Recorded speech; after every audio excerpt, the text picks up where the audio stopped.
नाज़रीन मोरोमार रिपोर्ट करे पियो अल्ताफ़ हुसैन सूमरो मोरो शहर जे अलफुकरा कॉलोनी जे रवासी ज़ाल महबूब अली लुंड पंहिंजे पुटनि माशूक अली लुंड, फारूक अली लुंड, आसिफ अली लुंड, अमजद अली लुंड, शाहिद अली ऐं ज़ुहैब अली लुंड सां गॾिजी एजाज़ कंदे चयो त पंहिंजे मुड़ुस खां पंहिंजी औलाद जो हिसो घुरण ते मुड़ुस ऐं ॾेर मुंहिंजे पुटनि जे जान जा वैरी बणिजी विया आहिनि।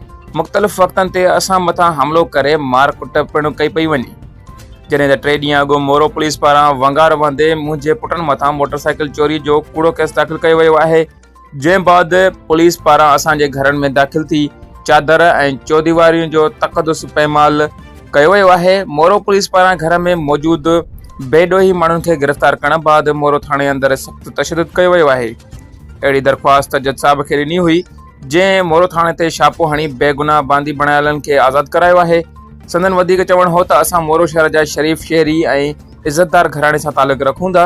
मजबूरी तौर असां वरी तकलीफ़ बाद मीडिया अॻियां आया आहियूं। SSP नौशरो फिरोज़ ऐं DSP मोरो खे उन मामले जो नोटिस वठणु घुर्जे।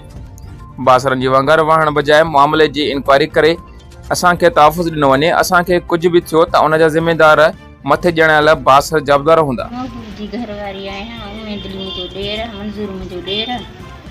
मां पंहिंजो हक़ घुरियो आहे, अने ते मुंहिंजे बचनि सां नाजाइज़ी था कनि, मारनि था, FR कूड़ी कटराए मुंहिंजे बचनि जे पोइंट आहिनि।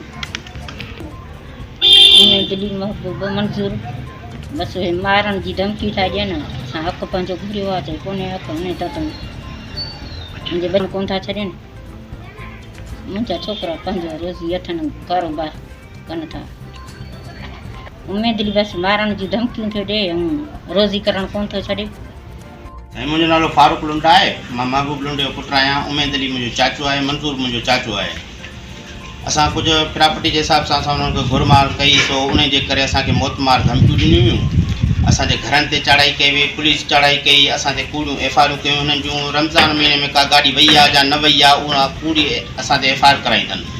FR ॿियूं मौतमार धमकियूं, राति में पुलिस चढ़ाई कई आहे, मंझंदि पुलिस चढ़ाई कई आहे। असां भॼी विया आहियूं। मुंहिंजे भाउ खे पकिड़े 3 ॾींहं उन खे अंदरि लॉकअप कयो वियो आहे। असांजो भाउ गुम करे छॾियो न। असां कोर्ट में